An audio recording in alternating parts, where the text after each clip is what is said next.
كفاني علم ربي من سؤالي واختياري، فدعائي وابتهالي شهيد لي بافتقاري.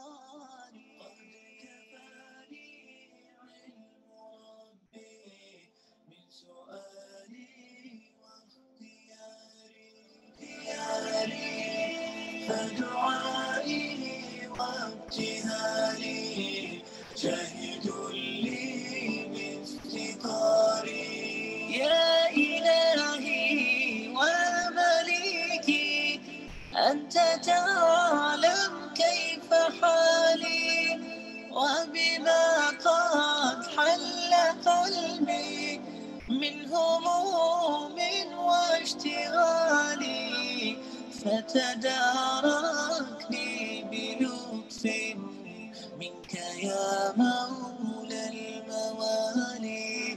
يا كريم الورد غثني قبل أن يفنى اصطباعي.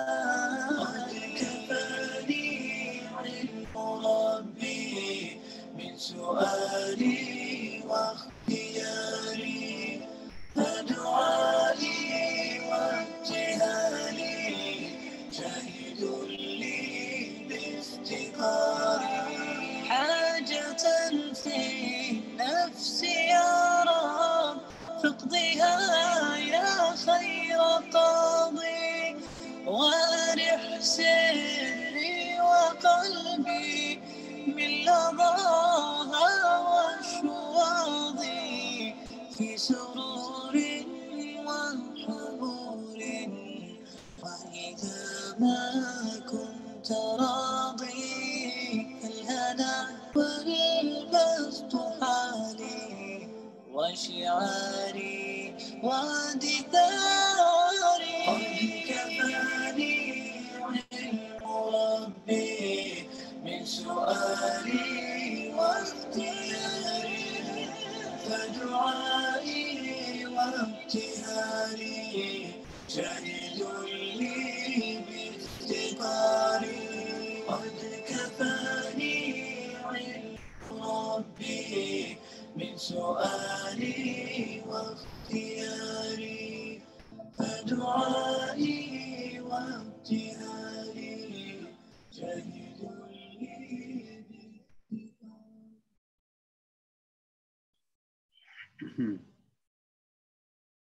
Baik, Bapak dan Ibu sekalian, mungkin kita mulai karena waktu berjalan tanpa henti, tiada henti, maka tentunya kita juga akan mulai segera, insya Allah.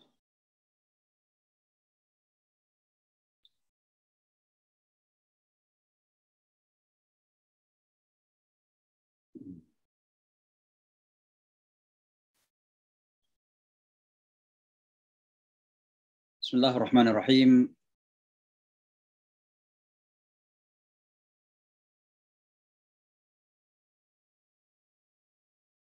Saya belum. Lagi kikuk.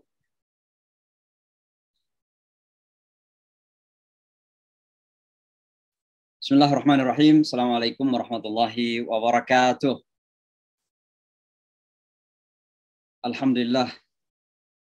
Alladzi anzala ala abdihi al-kitab wa lam yaj'al lahu 'iwaja qayyiman liyunzira ba'san shadidan min ladun wa yubashshiral mu'minina alladhina ya'maluna as-salihat anna lahum ajran hasana makithina fihi abada.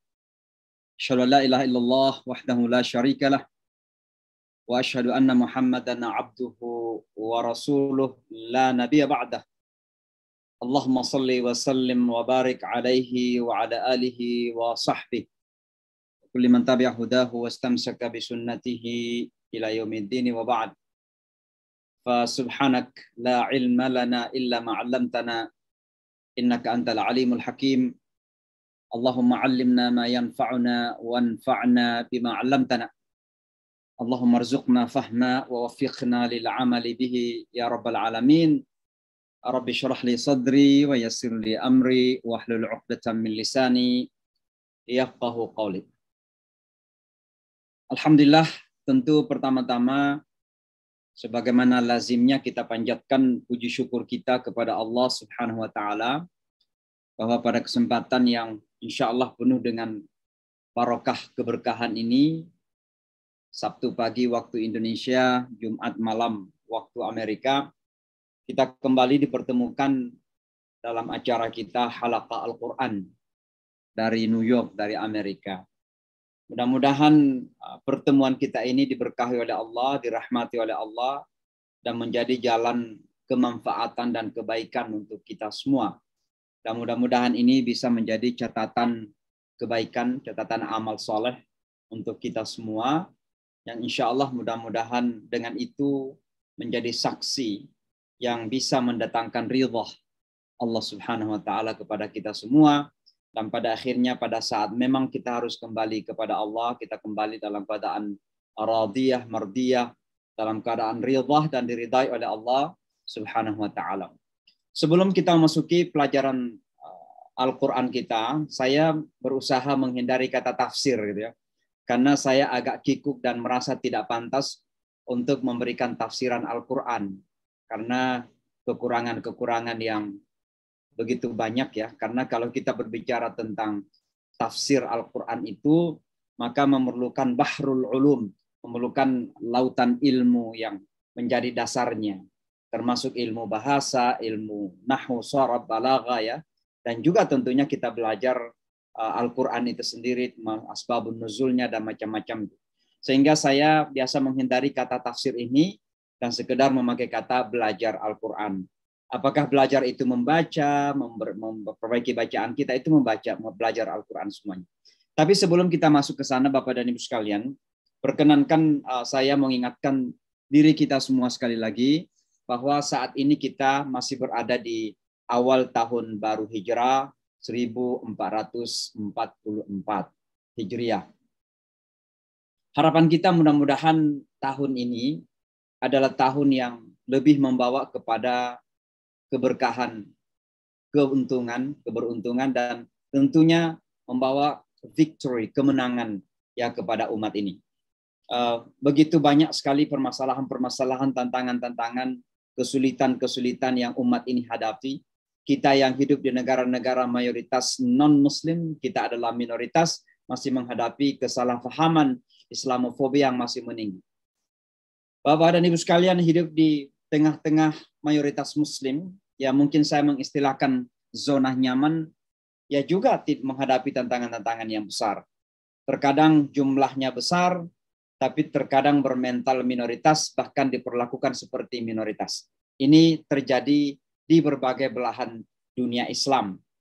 Dan oleh karenanya mudah-mudahan tahun ini membawa keberuntungan, membawa kebaikan yang lebih banyak, dan tentunya kemenangan bagi umat kita. Nah, satu hal yang mungkin perlu kita catat bersama, bahwa tahun Islam dimulai dengan peristiwa hijrahnya Rasulullah. Dan ini sudah pernah kita sampaikan dalam satu sesi khusus ketika kita masuki tahun baru beberapa hari yang lalu. Tapi yang saya ingin sampaikan adalah, kenapa di tahun baru hijrah itu bulan pertama bernama Muharram. Bernama Muharram. Kata Muharram itu kan berasal dari kata haruma, yahrumu, haramun, wa muharramun. Ya. Yang boleh diartikan sebagai sesuatu yang dilarang. Sesuatu yang seolah-olah sakral sehingga tidak boleh dilanggar begitu saja. Nah, artinya apa? Ada larangan-larangan, forbidden things, ya, muharramat, ya, dalam bahasa yang lain, yang harus kita perhatikan dalam hidup ini. Maka tentu yang kita diingatkan kepada kita dengan tahun baru hijrah, dengan bulan pertama sebagai Muharram itu, adalah agar kita membangun komitmen untuk menghormati ajaran Allah. Yang haram-haram kita jauhi, yang diperintahkan kita lakukan. Sangat simpel sebenarnya. Jadi kita tidak menjadikan agama ini kompleks, menjadi komplikasi, sesuatu yang complicated. Tapi sangat simpel. Kalau kita lakukan yang perintah, menjauhi yang dilarang, maka sesungguhnya aman dan nyaman saja kehidupan kita. Tapi mungkin yang ingin saya sampaikan juga adalah bahwa hijrah itu kan esensinya adalah perubahan. The essence of hijrah, esensi hijrah itu adalah innallaha la yughayyiru ma biqaumin hatta yughayyiru ma bi anfusihim. Sesungguhnya Allah tidak merubah nasib sebuah kaum, termasuk kaum yang bernama kaum Islam atau umat Islam ini, sampai kaum itu melakukan perubahan. Hatta yughayyiru anfusahum. Lalu apa yang harus kita lakukan dalam sebagai bahagian dari perubahan itu? Minimal ada 3 yang biasa saya sebutkan. Yang pertama adalah perubahan mentalitas. Umat ini harus membangun mental percaya diri. Rasa minder ini kita kurangin. Rasa terkalahkan sebelum dikalahkan oleh siapapun kita kurangin.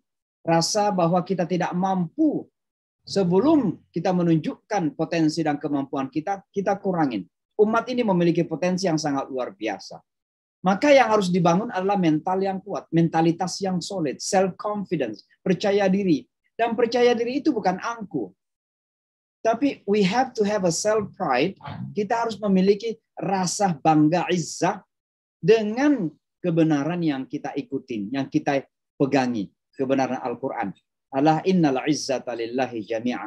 Sesungguhnya kemuliaan itu adalah milik Allah semuanya. Innal izzata lillahi wa lirasulihi wal mu'minin. Sesungguhnya kemuliaan itu milik Allah, milik Rasulnya, dan milik orang-orang yang beriman. Ini yang pertama harus kita rubah. Dari mental yang tidak pernah bangga-bangga dengan Islam ini. Menjadi muslim yang bangga dengan Islam ini.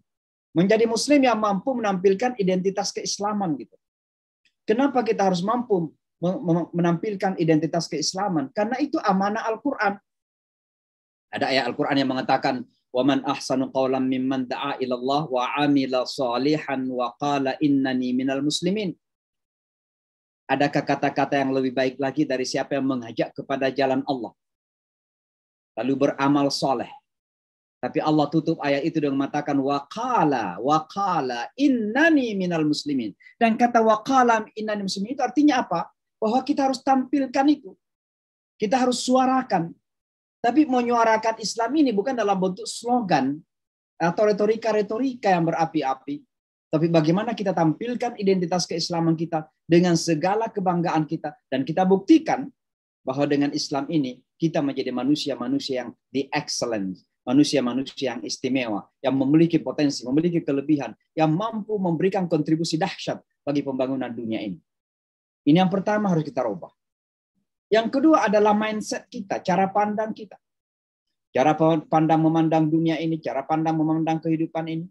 Tapi juga cara pandang dalam melihat agama ini. Jangan agama ini dilihat sekedar sebagai a bunch of ritual.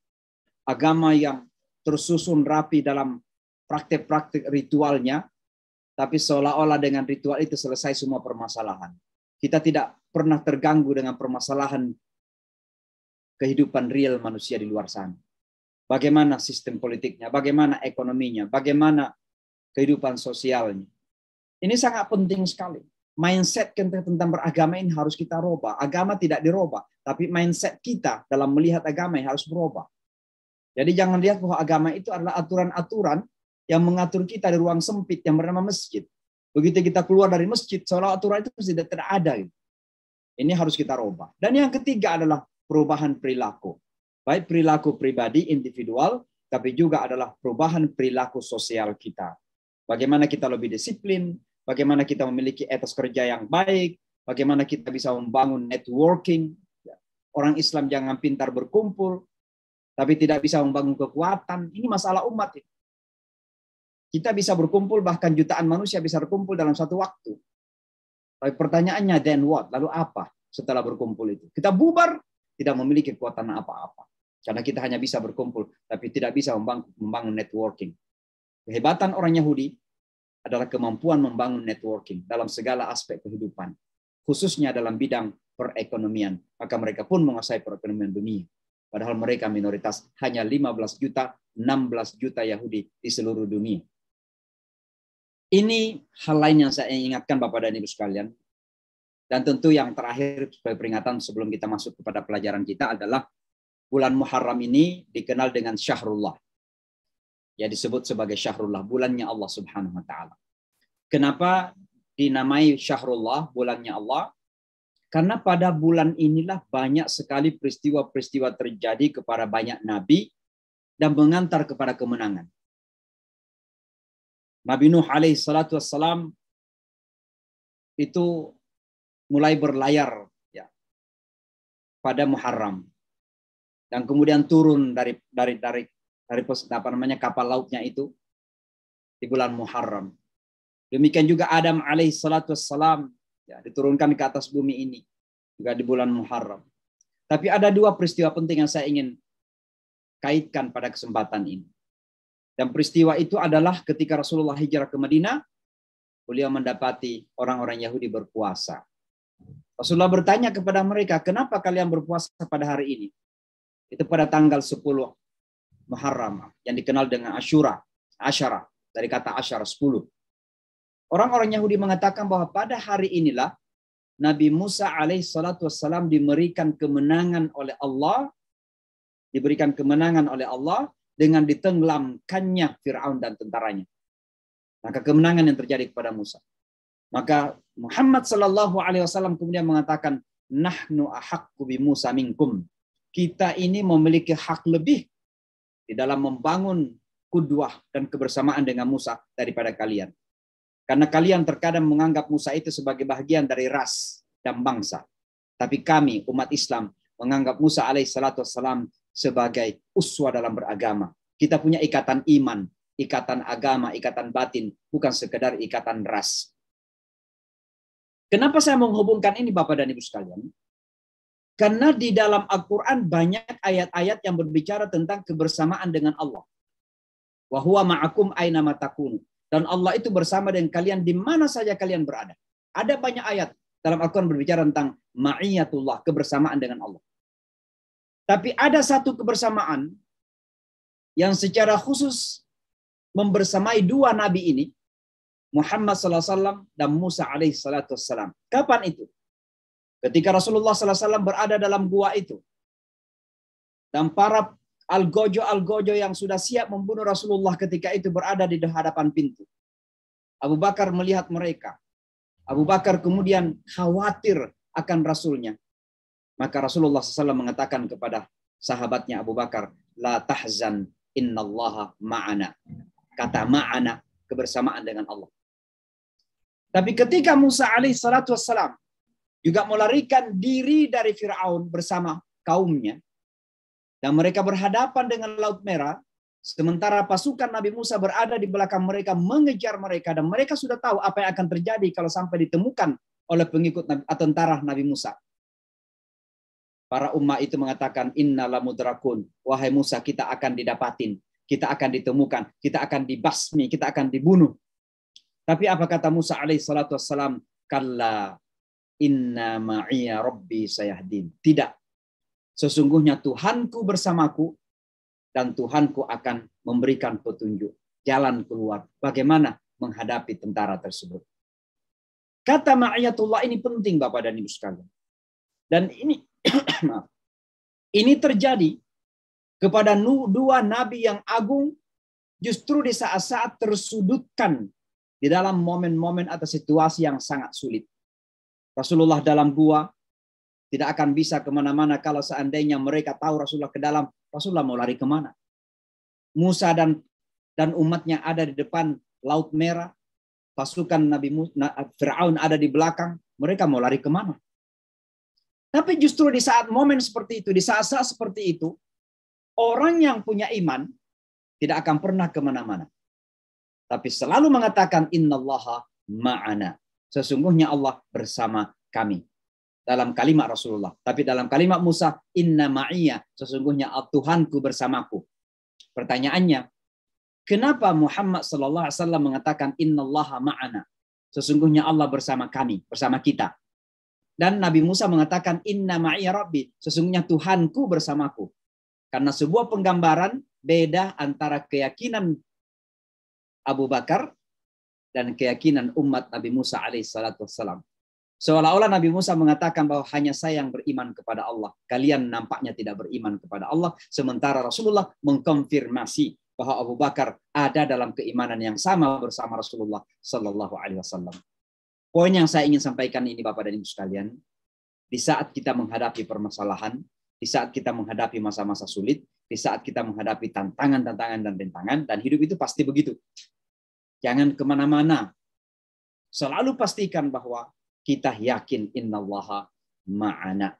Dan kalau itu ada dalam diri kita, insya Allah, wa may yattaqillah, Allah akan memberikan jalan keluar dan akan memberikan rezeki yang tidak disangka. Yaj'al lahu makhraja wa yarzuqhu min haitsu la yahtasib. Mungkin itu muqaddimah saja, karena mumpun kita masih dalam awal tahun baru dan di bulan Muharram. Yang mudah-mudahan kita bisa manfaatkan ini sebagai bulan yang luar biasa, karena amal ibadah dilipat gandakan oleh Allah Subhanahu wa taala, dan juga dijanjikan bahwa barang siapa yang berpuasa pada bulan Muharram ini, khususnya pada tanggal 10 Asyura, dan bisa ditambah dengan tanggal 9 At-Tasu'a namanya, maka Allah akan mengampuni dosa setahun sebelumnya. Dan mudah-mudahan kita diampuni oleh Allah Subhanahu wa taala. Bapak dan Ibu sekalian, baik, kita masuki pelajaran kita. Saya akan membacakan dulu 3 ayat yang kita akan bahas pada malam hari ini dan pagi hari waktu Jakarta. A'udzubillahi minasyaitonirrajim. Bismillahirrahmanirrahim. Walillahil masyriq wal maghrib.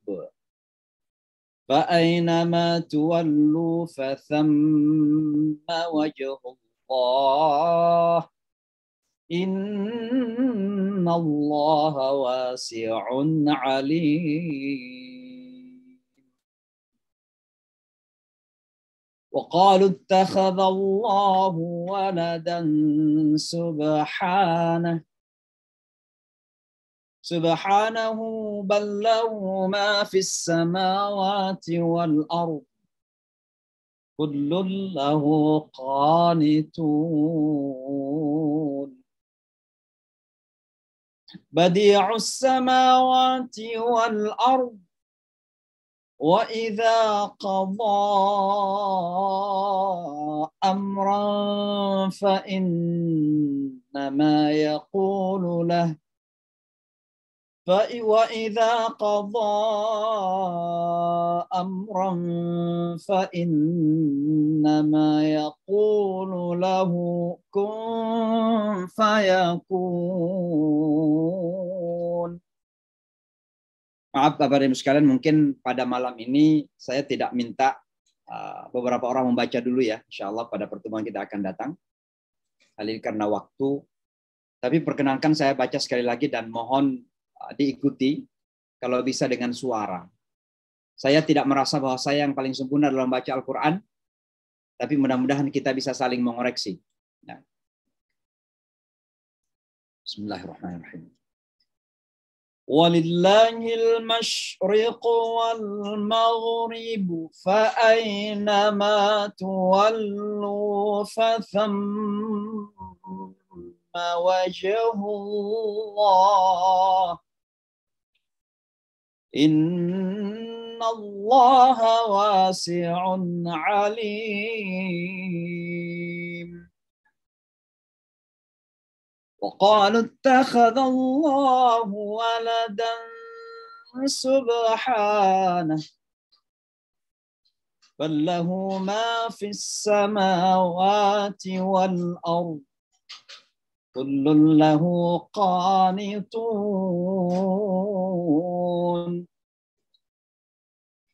بديع السماوات والأرض وإذا قضى أمرا فإنما يقول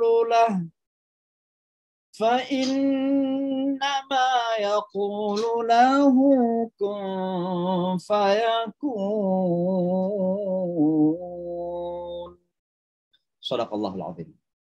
Nah, pada ayat-ayat ini makhraj yang perlu kita pelajari dan latih terus sebagai orang Indonesia. Karena kita akui bahwa ada beberapa kelemahan kita sebagai orang Indonesia. Yang pertama adalah shin. Walillahil masyriq. Ya. Ini kadang ada orang Indonesia kalau bahasa Inggris bagus menyebutkan sya. I'm shy, saya malu. Tapi kalau baca Al-Quran, bacanya walillahil masriku. Jadi sya, ya. Mash. Kemudian sa. Ya, sa itu ada pada kata fa'ainama fasamma, fasamma, sa ya. Fasamma, sa, sa. Jadi biasanya dalam bahasa Indonesia ada ta, ti dan s. Ti dan s ya, sa. Fasamma wajhullah. Dan yang ketiga adalah ain, ya, seperti biasa lazim. Ini ada di tengah tenggorokan kita ya. Tenggorokan kita innallaha wasi'un, wasi'un alim, wasi'un alim ya. Lalu huruf yang lain adalah kha seperti biasa. Ya, seperti biasa kha ada pada ayat kedua. Wa qalu takhadallah. Qalu kha. Ini juga kita pelatihan. Ini tenggorokan bagian atas. Kha. Kalau ain di tengah ya. Lalu yang selanjutnya adalah ha ya. Ha dengan ain sama tempat keluarnya. Ha ain sama tempat keluarnya tenggorokan tengah ya. Ketika Allah mengatakan subhan ya. Itu perlu kita praktek itu. Lalu kemudian ada dha ya. Dha itu ada pada kata badi'us samawati wal ardi dha. Wa idza qadha dha ya. Itu perlu kita latihan. Dan yang terakhir adalah qaf. Kha ya seperti fa innama yaqulu lahu ya. Nah, itu beberapa makhraj ya. Jadi cara menyebutkan. Lalu untuk tajwid kita latihan saja. Saya akan menyebutkan beberapa hukum pada ayat ini, hukum tajwid untuk bisa kita praktekkan. Jadi yang pertama adalah walillah. Jadi kata Allah dalam Al-Quran kadang dibaca tebal, kadang dibaca tipis. Kalau kata Allah itu didahului dengan baris kasrah, maka dibaca tipis. Misalnya di sini, lillah. Jadi jangan ditebalkan, jangan walillah, tapi walillah. Ya. Kemudian yang kedua, al-masyriqu wal maghrib. Kalau berhenti, maka namanya qalqala. Jadi wal maghrib. Ya. Maghrib. Fa aynama tuwallu fathammah. Itu namanya gunnah. Nun dan mim, kalau tasydid, itu didengung-dengungkan membacanya. Fathamma ya. Kemudian innallah ya. Ini didengungkan. Nah, kemudian wajhullah karena kata Allah ini dahulu dengan dhamma maka dibaca tebal. Fathamma wajhullah. Allah. Lalu kemudian ada Allah di sini lagi didahului dengan fathah. Innallah, jangan innallah, innallah ya, innallah bukan innallah. Nah, itu beberapa hukum ya pada ayat pertama. Pada ayat kedua, badi'us samawati wal ard ya. Biasa ada orang berhenti, kata dha ini dijadikan qalqalah. Jadi disuarakan badi'us samawati wal ard. Salah. Ini bukan kalkala. Huruf kalkala itu tertentu dan dha tidak masuk dalam huruf kalkala ya. Jadi bukan wal ardo tapi wal ard. Harus silent. Wa idza qadha amran, ini namanya mad jaiz muttasil. Ya, jadi ada mad ketemu dengan hamzah, maka ini bisa tiga bacaannya. Bisa 2 harakat, bisa 4 harakat, bisa 6 harakat. Yang afdal 6 harakat. Wa idza qadha amran ya. Qadha amra ya. Itu ya. Lalu ada beberapa hukum yang lain tapi saya kira tidak perlu. Ini kun fayakun, ini apa namanya? Ikhfa namanya ya. Jadi suara nun dimasukkan ke suara fa. Saya kira itu saja beberapa hukum tajwid yang perlu kita tahu dari ayat-ayat tadi. Sekarang kita masuk kepada terjemahan kata-kata ya. Semua kata-kata ini rata-rata sudah terulang Bapak dan Ibu sekalian. Yang sesungguhnya kalau saja kita ingat-ingat kata-kata yang sudah pernah kita pelajari itu, kita sudah bisa ngomong bahasa Arab tuh. Ya. Misalnya lillahi. Ya. Ini kalau dikatakan milik Allah, bagaimana kalau milik Muhammad? Li Muhammad. Bagaimana kalau milik Soeharto? Li Soeharto. Bagaimana kalau milik Jokowi? Li Jokowi. Jadi li-nya aja kan. Nah, ini sudah bahasa Arab ini. Jadi lillah artinya dan milik Allah. Kenapa ada dan? Karena ada wa. Walillah. Dan milik Allah. Al-masyriqu artinya tempat terbit. Bisa diterjemahkan dengan timur karena matahari terbit di timur. Tapi arti aslinya masyriq itu artinya tempat syuruk. Yasyriq, tempat di mana terbit. Terbit apa? Matahari maksudnya. Maka di sini diartikan timur. Karena matahari selalu terbit di timur. Kecuali kalau sudah kiamat baru terbit di barat. Al-maghrib. Ini diterjemahkan barat. Tapi sebenarnya terjemahan aslinya adalah tempat terbenam. Ghurub. Gharib asy-syamsu. Matahari sudah terbenam. Gharibat asy-syamsu. Matahari terbenam. Maghrib tempat terbenam. Karena tempat terbenam matahari di barat, maka diterjemahkan saja di barat. Dan sampai saat ini pun kata barat itu adalah gharbun. Fil gharb. Di barat. Dunia barat disebut ad-dual al-gharbiyah. Dunia barat. Ya. Ini maghrib. Tempat terbenam. Artinya barat. Karena tidak mungkin matahari terbenam di timur sampai hari kiamat terjadi. Ya. Fa'ainama dan di mana saja. Maka di mana saja. Atau kemana saja. Tuwallu kalian palingkan. Kalian arahkan. Tuwallu. Wujuhakum wajah kalian. Jadi wajah itu bahasa Arab. Makanya jangan terlalu alergi dengan bahasa Arab.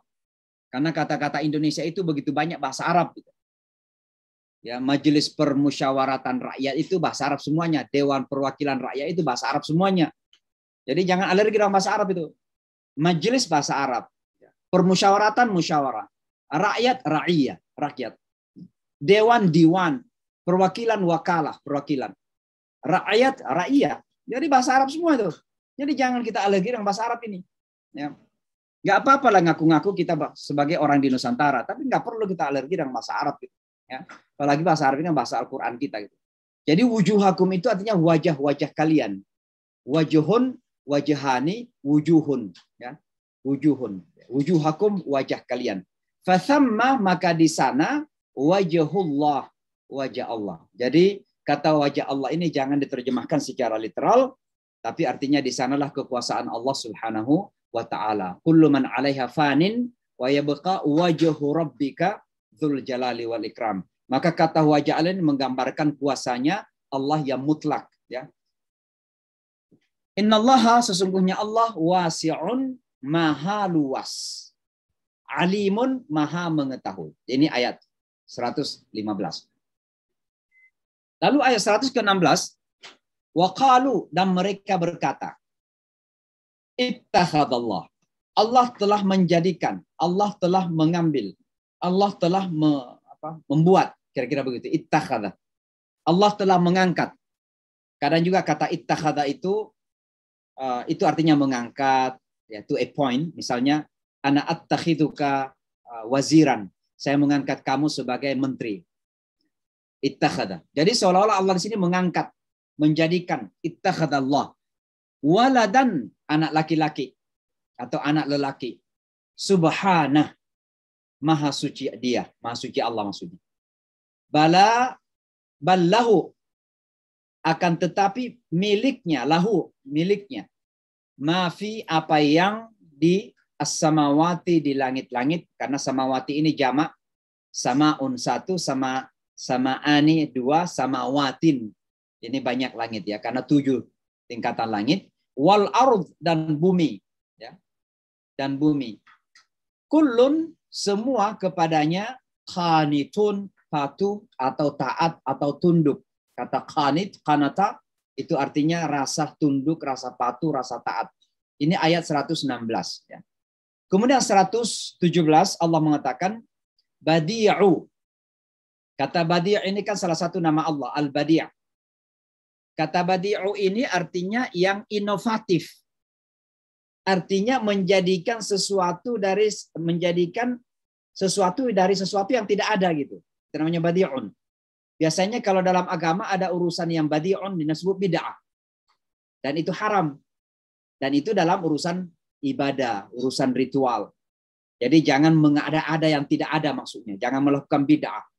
Maka Allah sebagai badi'un itu artinya Allah menciptakan langit dan bumi dari sesuatu yang tidak ada. Badi'us samawati, langit wal ardi, dan bumi. Allah pencipta langit dan bumi. Tapi kata badi'u itu unik, artinya dari sesuatu yang tidak ada. Wa idza, dan ketika dan jika, qada, dia memutuskan, qadi artinya judge, qada artinya keputusan. Qada, dia memutuskan, amran, sebuah urusan, fa innama, maka hanya saja, amruhu, perintahnya, ya perintahnya, kun, jadilah, fayakun, maka dia pun terjadi. Ya, ini terjemahan kata per kata dari ayat-ayat yang sudah kita bacakan tadi. Nah, mudah-mudahan kita bisa belajar terus-menerus ya, memahami terjemahan Al-Quran ini kata per kata, agar suatu saat ketika kita tidak membaca Al-Quran dengan terjemahannya, kita ada bayangan. Mungkin belum mampu memahami secara sempurna terjemahannya, tapi minimal ada bayangan, oh maksud Allah ini begini. Saya sudah bisa memahami badi'u itu begini maksudnya. Badi'us samawati wal ardi itu maksudnya, oh Allah itu mencipta langit dan bumi, tapi di sini maksudnya penciptaan yang unik. Artinya tidak menciptakan sesuatu dari sesuatu yang tidak ada. Kalau orang Jepang bikin mobil ya sudah ada besinya kan begitu. Tapi Allah menciptakan langit dan bumi ini ya memang nggak ada sebelumnya. Cuma perintahnya kun, jadilah, fayakun, maka jadilah bumi dan langit tersebut. Baik Bapak dan Ibu sekalian, itulah terjemahan ya. Mari kita masuk di dalam tafsir singkat saja yang sekali lagi kata tafsir ini berat, tapi memang itulah kita pahami secara umumnya. Jadi secara singkat begini. Ketiga ayat ini menegaskan kepada kita semua tentang kekuasaan Allah yang mutlak. Ketiganya. Esensi dari ketiga ayat ini atau kesimpulan daripada tiga ayat ini hanya satu. Berbicara tentang kekuasaan Allah yang tiada batas dan bersifat mutlak. Dan terkadang berada, dan bukan terkadang, memang pada umumnya berada di luar kemampuan manusia untuk memahami. Makanya nanti kita melihat ada kata-kata subhana. Kata subhana itu dalam Al-Quran, itu kerap kali dipakai ketika akal manusia sangat daif, sangat lemah untuk memahaminya. Misalnya ketika Allah mengatakan, subhanalladzi asra bi'abdihi. Maha suci Allah yang memperjalankan hambanya di malam hari. Kenapa disebut dimulai dengan subhana? Karena memang perjalanan Isra Mi'raj Rasulullah ini kalau kita ingin logikakan dengan akal-akal kita akan gila sendiri. Kita tidak akan mampu memahami itu. Maka dimulakan subhana. Maka kekuasaan Allah ini pada umumnya berada di luar batas kemampuan manusia berpikir. Black hole, ciptaan Allah secara keseluruhan ini, tidak lebih dari 3% yang mampu dipahami oleh manusia. Begitu banyak eksplorasi sains, teknologi, ya, ilmu pengetahuan, tapi begitu masih sedikit yang mampu ditemukan oleh manusia dari ciptaan-ciptaan Allah Subhanahu wa taala ini. Dan begitu manusia menemukan sesuatu, bangganya luar biasa, bahkan angkuhnya luar biasa. Tadi ada yang mengirimin video tentang seorang warga Indonesia di California yang katanya ahli mendesain kehidupan di dunia angkasa, di Mars gitu. Tapi ini kan imajinasi. Imajinasi. Hanya mampu mendesain dengan berimajinasi bagaimana kalau manusia tinggal di ruang angkasa di Mars itu. Kira-kira rumahnya bagaimana, nanti tempat tinggalnya bagaimana, nanti ruang lapangnya bagaimana. Tapi dia tidak berpikir bahwa Mars itu ada, siapa yang menciptakan gitu. Tiba-tiba berpikir sekarang ini akan tinggal di Mars gitu. Bumi ini saja kok belum kita kuasain. Sudah berusaha dirusak sana sini. Ini di California sekarang ini terjadi kebakaran hutan yang luar biasa. Dan dampak panasnya itu sampai ke kota New York, 6 jam naik pesawat itu. Tapi panasnya hari ini luar biasa di kota New York. Kenapa terjadi climate change? Manusia pun belum paham betul bumi ini bagaimana caranya untuk menjadikannya sebagai surga-surga kecil. Demikianlah luar biasa kekuasaan Allah Subhanahu wa taala. Maka pada 3 ayat ini semua berbicara tentang kekuasaan Allah Subhanahu wa taala. Tapi pada setiap ayat ada sesuatu yang ingin Allah spesifai. ada yang Allah ingin khususkan penjelasannya. Maka ayat 115 merupakan jawaban kepada kaum tertentu. 116 jawaban kepada kaum tertentu, dan 117 berbicara secara global tentang kuasa Allah Subhanahu wa taala. Mari kita masuk kepada ayat per ayat. Jadi pada ayat 115 ini, mungkin Bapak dan Ibu masih ingat bahwa ketika Rasulullah Shallallahu Alaihi Wasallam berhijrah ke Madinah, kan sholatnya kan waktu itu masih bingung. Sholatnya ke Mekah, lalu kemudian di Mekah itu dikelilingi 360 patung-patung yang disembah oleh orang-orang musyrik Arab. Maka pada saat yang sama hati Rasulullah SAW begitu cinta kepada kota Mekah dan ingin sholat yang menghadap Ka'bah al-Musyarrafah, ke Ka'bah, tapi pada saat yang sama ada rasa kurang sreg gitu. Karena Ka'bah itu dikelilingi oleh patung-patung yang disembah sebagai sembahan ya oleh orang-orang musyrik. Maka Allah Subhanahu wa taala kemudian memerintahkan Rasulullah sallallahu alaihi wasallam, bahkan sebelumnya pun sebenarnya memerintahkan Rasulullah SAW untuk salat menghadap Yerusalem. Nah, beberapa tahun kemudian turunlah perintah untuk memalingkan wajahnya dari Yerusalem ke Mekah. Nah, orang-orang Yahudi ini kan nggak habis akal untuk mocking Rasulullah, untuk mengolok-olok Rasulullah, untuk menghina Rasulullah, untuk menampilkan bahwa Muhammad itu orang yang tidak serius, orang yang main-main, orang yang bukan nabi, ingin mengingkari gitu. Maka begitu Allah Subhanahu wa taala memerintahkan Rasulullah untuk berbalik dalam salat berkiblat ke Mekah, ke Ka'bah, orang-orang Yahudi pun mengatakan, coba lihat Muhammad itu fanatik pada kampungnya sendiri.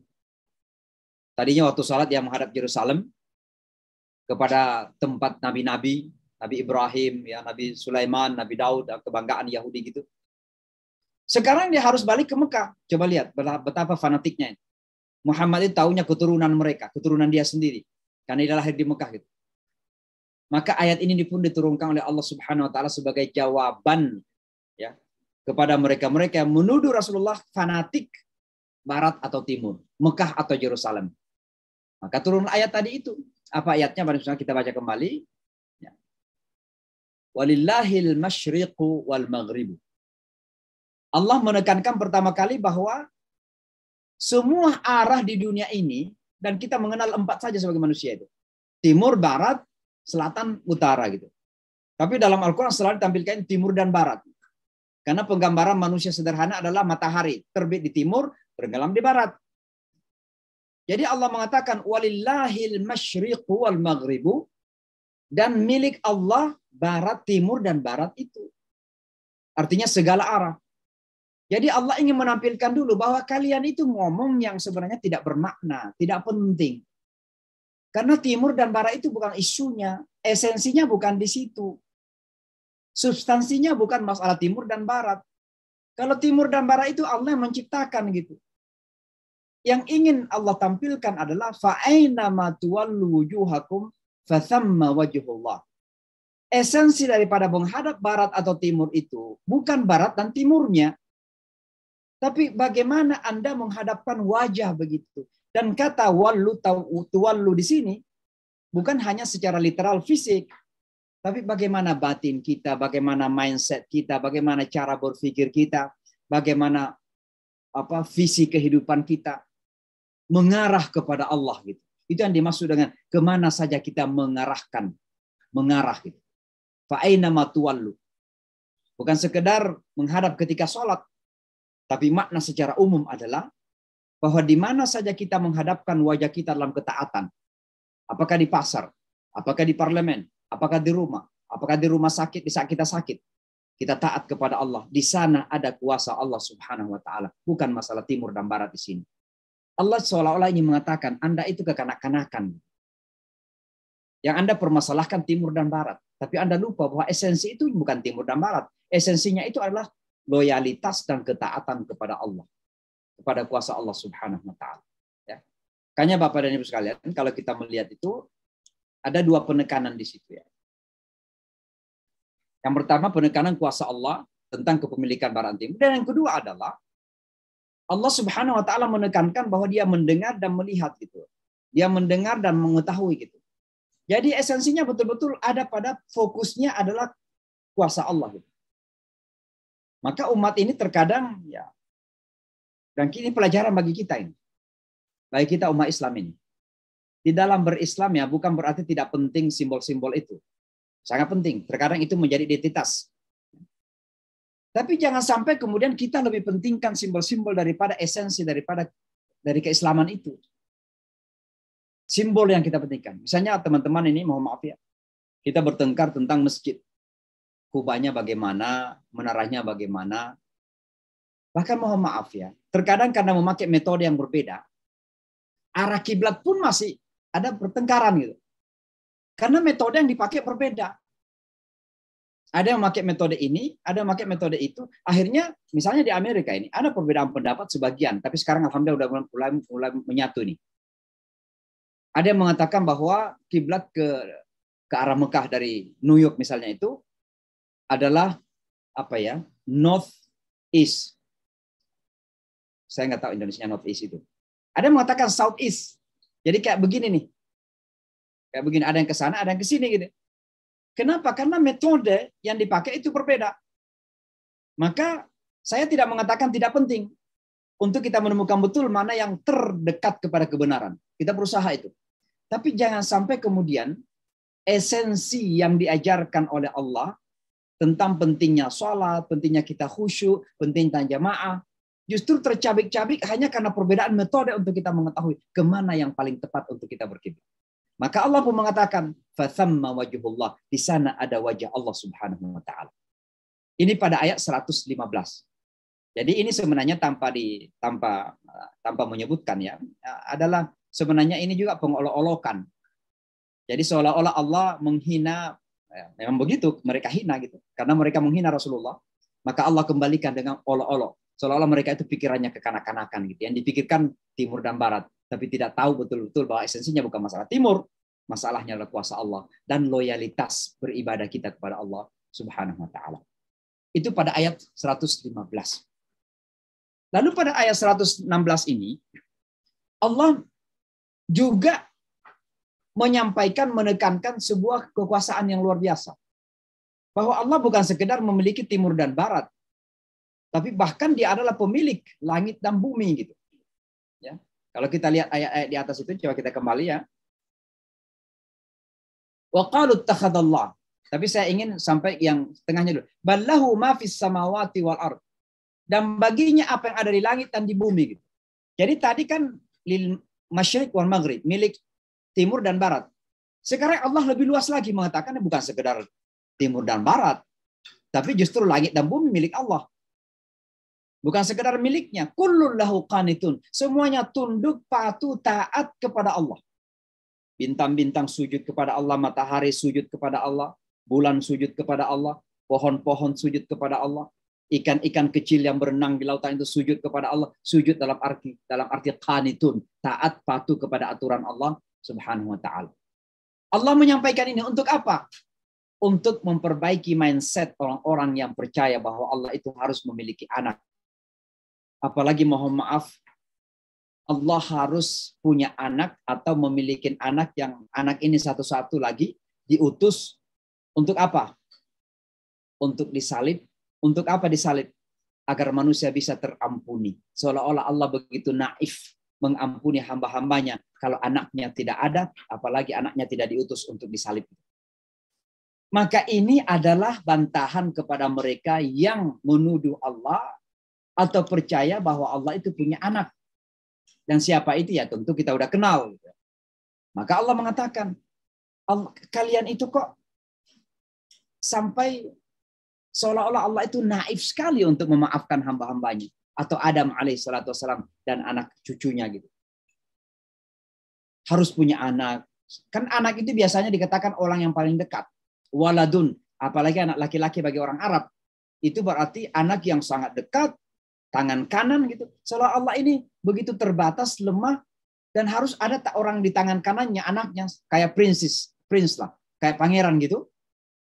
Agar Allah bisa melakukan itu. Maka Allah mengatakan, no. Tidak demikian. Allah itu punya langit dan bumi. Dan segala sesuatu ini patuh tunduk taat kepada Allah Subhanahu wa ta'ala. Maka kalau Anda mengatakan ittakhadallahu walada, Allah kemudian menjadikan seorang anak, Allah mengatakan subhanah, maha suci Allah. Tuduhan bahwa Allah punya anak, tuduhan bahwa Allah ini harus punya pembantu, tangan kanan semacam pangeran gitu, ini adalah tuduhan yang luar biasa. Maka kata subhanallah itu di satu sisi adalah ungkapan yang seolah-olah akal manusia nggak bisa menerima gitu. Memang di luar batas akal manusia gitu. Kalau mungkin saya agak kasar sedikit, yang hanya orang yang gila saja yang percaya seperti itu sebenarnya. Karena akal yang logis, yang sehat nggak seperti itu. Maka Allah mengatakan subhanah, maha suci Allah gitu. Maha suci Allah untuk punya anak gitu. Ya tidak mungkin. Langit dan bumi saja miliknya, segala sesuatu yang ada dalamnya miliknya. Dan segala sesuatu yang ada di langit dan di bumi ini kok tunduk patuh kepadanya. Ngapain harus punya pangeran gitu. Apalagi sekedar untuk mengampuni gitu. Innallaha yaghfirudz dzunuba jami'a. Allah mengampuni seluruh dosa. Lalu Bapak dan Ibu sekalian, pada ayat 117 ini Allah menegaskan kuasanya. Kalau tadi tentang timur dan barat, pada ayat 116 tentang langit dan bumi, sekarang Allah ingin fokus kepada bagaimana Allah mencipta gitu. Bagaimana Allah mencipta? Kalau tadi kan miliknya langit dan bumi. Sekarang pertanyaannya, bagaimana Allah mencipta? Apakah susah gitu? Kalau kita melihat sekarang ini kan orang berlomba-lomba bikin mobil listrik misalnya. Ada Tesla milik Elon Musk gitu. Nah orang tentu kagum dengan Elon Musk. Gimana kemampuan dia? Tentu bukan juga dia. Cuma dia yang kemudian menginisiasi. Lalu ada orang yang ahli-ahli gitu yang membuat itu. Mobil listriknya. Dan dia menjadi kaya raya gitu. Ya. Tapi intinya adalah asosiasi kita tentang sesuatu, tentang kreasi yang begitu hebat, terkadang menjadikan kita lupa kepada siapa yang melakukan dan menciptakan, dan bagaimana dia mencipta itu. Ini salah satu kelemahan manusia.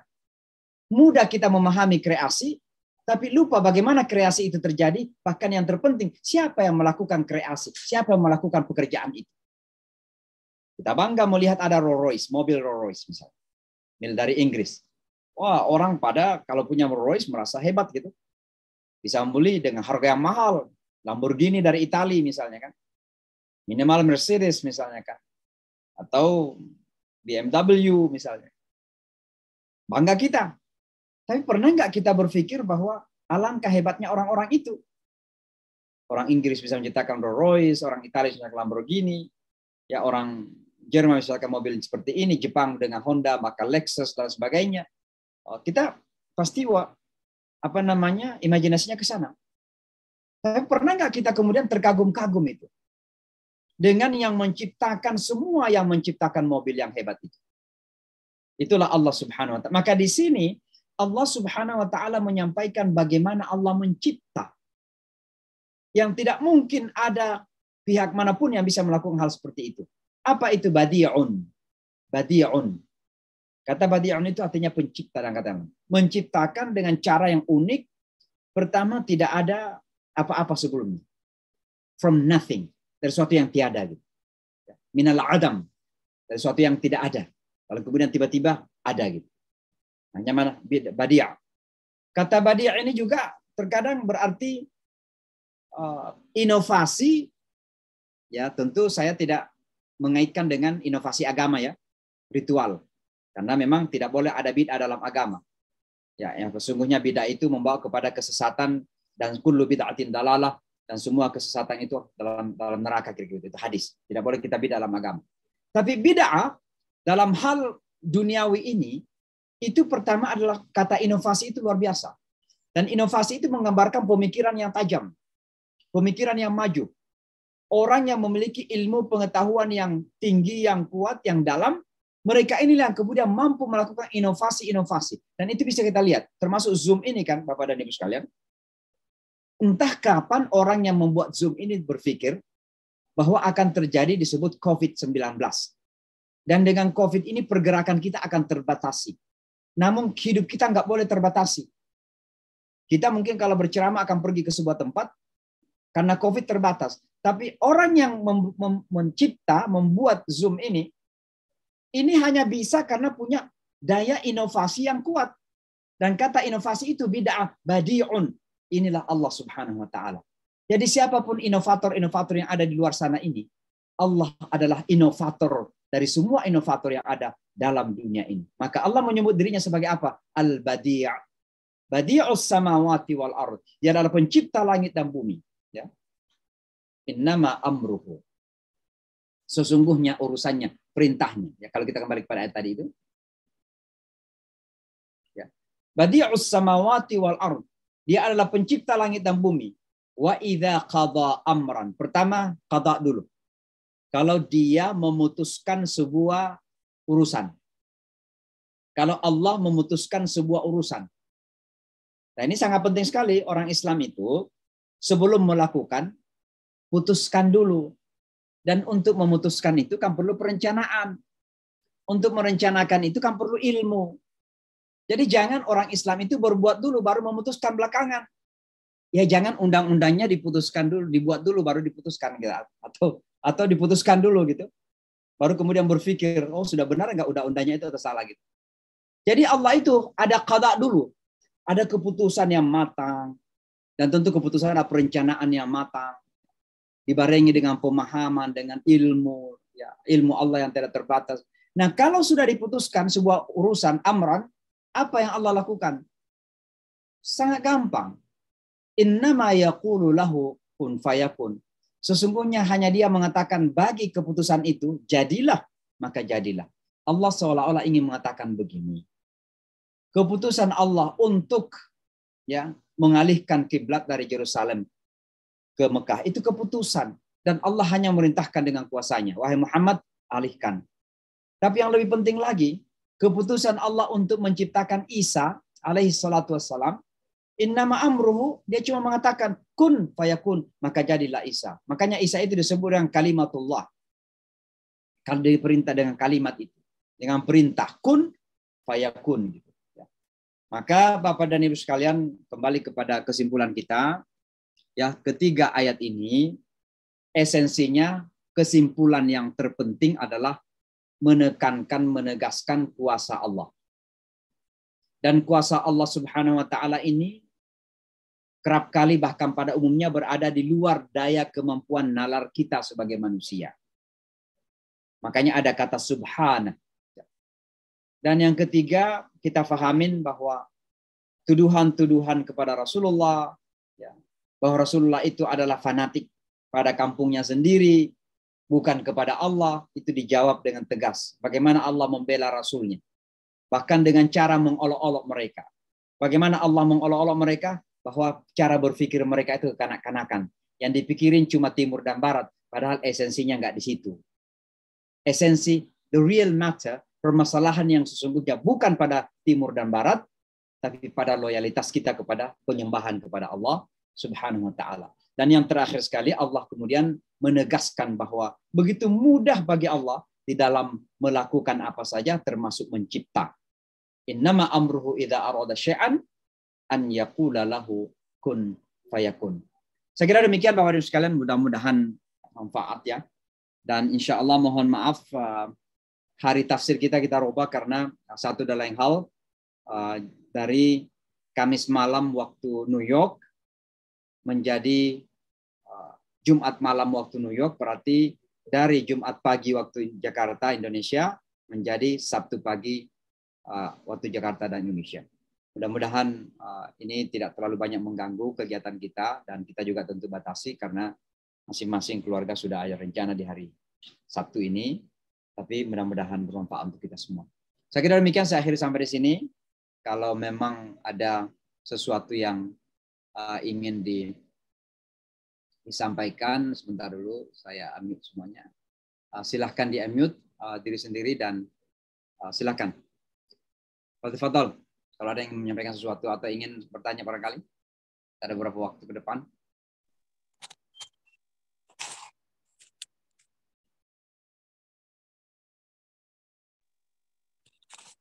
Ya, Ibu Haryati, silakan. Terima kasih Ustadz. Alhamdulillah saya mendapatkan lagi sesuatu yang baru, menarik sekali. Yang saya ingin sampaikan, bisakah kami mendapatkan rekamannya rekamannya, dan kalau mungkin ini teks PowerPoint-nya ini untuk ada kesempatan untuk dicatat gitu. Jadi suatu waktu bisa dibuka lagi. Insya Allah ini akan sangat bermanfaat untuk nanti disampaikan lagi kepada orang-orang di sekitar kami. Itu saja Pak Ustadz. Terima kasih sekali. Alhamdulillah. Terima kasih Bu. Jadi saya kira teman-teman kita di Nusantara ini akan mengupload dari Zoom karena terekam oleh Zoom ini dan akan dimasukkan di YouTube Nusantara Foundation Official. Bisa lihat di sana. Kalau teks bahannya ini bisa juga diminta kepada nomor Nusantara Foundation, mereka bisa mengirimkan, insya Allah. Saya kira begitu. Terima kasih Bu atas kesempatan bisa hadir dan mudah-mudahan bermanfaat, insya Allah. Silakan kalau ada yang lain. Kalau tidak ada cukup, kita akhiri. Afwan Ustadz. Assalamualaikum warahmatullahi wabarakatuh. Yang saya mau tanyakan Ustadz ayat 115. Menghadap ke timur dan ke barat itu juga bahwa di situ Allah mengabarkan juga bahwa barat itu tidaklah lebih, kan itu ya kira-kira Ustaz. Nah, bagaimana dengan menghadap kiblat di saat kita misalnya dalam kapal laut gitu Ustaz, untuk menghadap kiblat itu gimana? Apakah juga terkait dengan ayat ini Ustaz? Jazakallahu khairan. Iya, secara fikih memang terkait dengan ayat ini ya. Fa'ainama tuwallu wujuhakum. Ada ayat lain yang mengatakan di surah Al-Baqarah. Fa'ainama tuwallu wujuhakum fathamma wajhullah. Dan di mana saja kalian menghadapkan wajah kalian, maka di sana ada Allah Subhanahu wa taala. Maka ayat ini juga terkait secara fikih bahwa ketika kita sholat dan kita tidak tahu arah kiblat, maka bismillah kita yakinkan insya Allah mudah-mudahan di sini. Kalau salah pun Allah sudah terima, ya. Tapi kalau misalnya kita di pesawat, kita duduk ya, lalu mungkin arah kiblat agak ke kanan, kita mulai saja dengan ke kanan. Gini, Allahu Akbar. Nanti kan pesawat itu berputar, kalaupun sudah berputar ya kita jangan berputar lagi. Karena kita sudah mulai menghadap gitu ya. Demikian juga di kapal laut saya kira demikian. Ya, di kapal laut kita usahakan meyakinkan dulu bahwa kiblat arah di arah sana, kita mulai sholat kita, tapi ketika kapal itu berputar ya sudah Allah menerima. Itu secara fikih demikian ya. Tapi ada satu hal yang tadi Ibu singkat sebutkan juga, tapi Ibu tadi tidak maksudkan demikian. Tapi saya pahami, saya ada satu poin yang saya sampaikan. Ada satu asumsi yang terbangun dalam dunia kita sekarang ini, bahwa dunia ini dibagi kepada beberapa bagian, khususnya kepada dua bagian. Ada dunia barat, ada dunia timur. Dan pembagian dunia barat dan timur ini sebenarnya tanpa disengaja terbangun di atas asumsi atau persepsi rasisme. Ini belum pernah kita dengarkan, tapi saya ingin sampaikan. Kenapa rasisme? Karena mereka yang mengaku orang barat, orang barat, itu merasa lebih hebat, lebih kuat, lebih pintar, lebih beradab daripada mereka yang ada di seberang barat. Dan kata barat itu bukan geografis, bukan bagian bumi, tapi demografi, pembagian manusia. Ada manusia yang merasa lebih hebat. Kalau seandainya barat itu adalah geografi artinya belahan bumi, maka New Zealand, Selandia Baru, dan Australia itu nggak masuk kategori barat. Mereka di timur. Tapi karena pembahagiannya bukan geografi, demografi, maka Selandia Baru dan Australia itu mengaku bagian dari barat. Kenapa? Karena mereka merasa lebih hebat, merasa lebih maju, merasa lebih beradab, peradabannya tinggi, civilization tinggi. Sementara yang lainnya itu adalah rendah, tidak punya apa-apa, lemah, terbelakang. Nah, pembagian dunia barat dan timur seperti ini sesungguhnya itu motivasinya tadinya adalah bagian dari rasisme yang terjadi dalam kehidupan kita. Sehingga ada orang juga yang mohon maaf ya, baru saja menginjakkan kaki di salah satu dunia mengaku barat ini, sudah mengaku ke barat-baratan. Tanpa kita rasakan bahwa mengaku ke barat-baratan itu pun sesungguhnya merendahkan orang-orang lain, dan itu bagian dari rasisme yang terjadi. Demikian juga dalam ilmu pengetahuan, dalam keilmuan Islam misalnya, ilmu Islam itu biasa dikenal dengan orientalisme. Oriental. Kata oriental itu artinya timur. Orientalism artinya paham ketimuran. Maka Islam itu agama orang timur. Siapa orang timur? Lawannya dari orang barat. Barat tadi siapa? Yang paling hebat, yang paling kuat, paling pinter gitu. Nah, ini bagian dari pembodohan, bagian seperti ini. Maka ketika Al-Qur'an mengatakan walillahil masyriq wal maghrib, Al-Qur'an kemudian merubuhkan konsep tadi itu, bahwa enggak ada bedanya timur dan barat itu, sama semuanya. Yang membedakan adalah fathamma wajhullah. Siapa yang taat, siapa yang loyal, siapa yang ibadah kepada Allah, dia lebih hebat. Bukan masalah timur dan barat. Nah, ini Al-Qur'an luar biasa itu. Terkadang kalau kita ingin dalami lagi tafsirannya ini lebih jauh, ini banyak hal-hal yang bisa kita sampaikan. Tapi salah satunya adalah merubuhkan konsep barat dan timur dari segi Western dan Eastern. Dari segi pembagian dunia kita sekarang ini. Maka umat Islam harus betul-betul yakin bahwa kita semua sama. Apakah kita di barat, di bumi, apakah mengaku orang barat, mengaku orang timur. Yang membedakan adalah fathamma wajhullah. Tuwallu wujuhakum. Ya, ini dia, poinnya ada di sini. Tuwallu fathamma wajhullah. Menghadapkan wajah kita kepada Allah. Inna akramakum indallahi atqakum. Yang paling mulia di antara kalian ini adalah yang paling takwa kepada Allah Subhanahu wa taala. Bukan karena mengaku orang barat, bukan karena mengaku orang timur. Timur dan barat tidak menentukan kemuliaan, tapi justru tawallu fathamma wajhullah.